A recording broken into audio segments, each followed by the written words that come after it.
Kung gusto nating lumago o umasenso sa karera ng pagiging isang security personnel, kailangan meron tayong dapat tina-target or may mga parameters po tayo.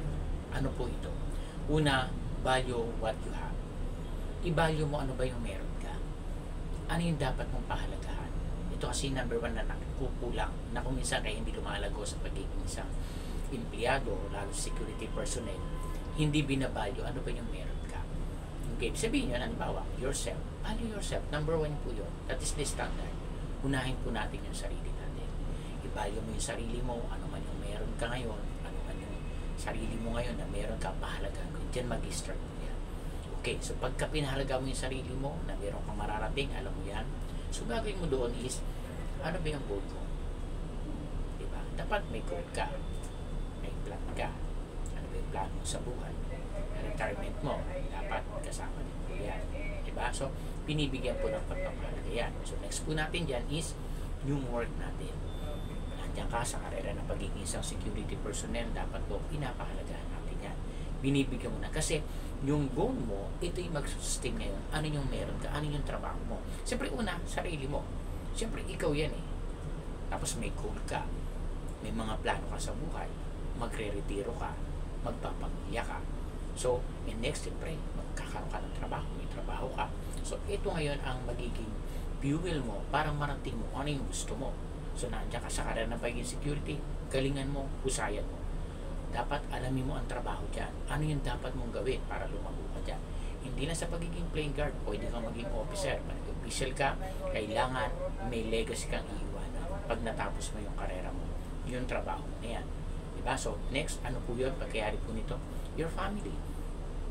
Wala kang sariling pamilya. Yung pamilya mo. Dapat may pagpapahalaga ka dyan. Dapat na andyan yung magiging bunga kung bakit ano yung gusto mong marating sa buhay dahil dito sa mga to, sa pamilya mo. Diba? So after nun, pag naayos mo na yan, you have to help others in need. Kailangan po tayo makatulong. Dapat ibibigay naman natin sa iba yun. Hindi lang dapat natin sasalitingin. Lahat po may purpose kung bakit meron tayo ngayon, ano man yung meron ka. Kailangan maibigay naman natin sa iba, maipasa natin siya. Hindi naman sabi uubusin natin. Kumbaga, kung ano yung meron ka ngayon, papalaguin mo yan, itutulong mo. Sa security industry ka, andyan ka, mag-groom ka, naging officer ka na, i-groom mo yung iba na maging officer din sila. Huwag mong hayaan na manatili sila sa ganyan lamang. Hindi minamali po yan. That is the starting point. Lahat naman nagsimula sa ganyan eh. Even kami, mga official na, nagsimula din kami sa pagiging plain guard. And at the same time, naghangad kami na kailangan umangat, magkaroon ng posisyon. Hindi ibig sabihin ng posisyon, habulin na natin. The more na may position ka, maraming responsibility ka. Iban po yan. Dapat lagi tayo handa. Kaya ngayon, marami din mga opisyal na kuminsan nabigla na hindi pa pala sila handa, andun na sila. Pero okay lang po yan. Dapat aaralin po natin. Huwag nating hayaan na kung opisyal na tayo, officer ka na, hawak mo na lahat ng gagawin mo. Ano gusto mo, ibig sabihin magkukuman ka ng hindi po. As a leader po, tayo ngayon ang magtuturo. May command siya, but not to the point, iwanan mo natin sa ganon. Ang ibig sabihin po na magkukuman ka, kasama po na may pagtuturo dyan. I-command natin sila ng maayos para marating nila kung ano man yung gusto mong maiparating sa kanila at makamit nila yung tagumpay na gusto nila rin marating sa tulong natin ng officer po yan. So dapat palaging bukas tayo sa lahat ng bagay na maituro kung ano man yung nararapat sa kanila. Huwag madamot sa pagtuturo.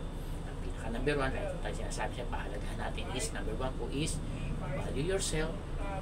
What you have to value.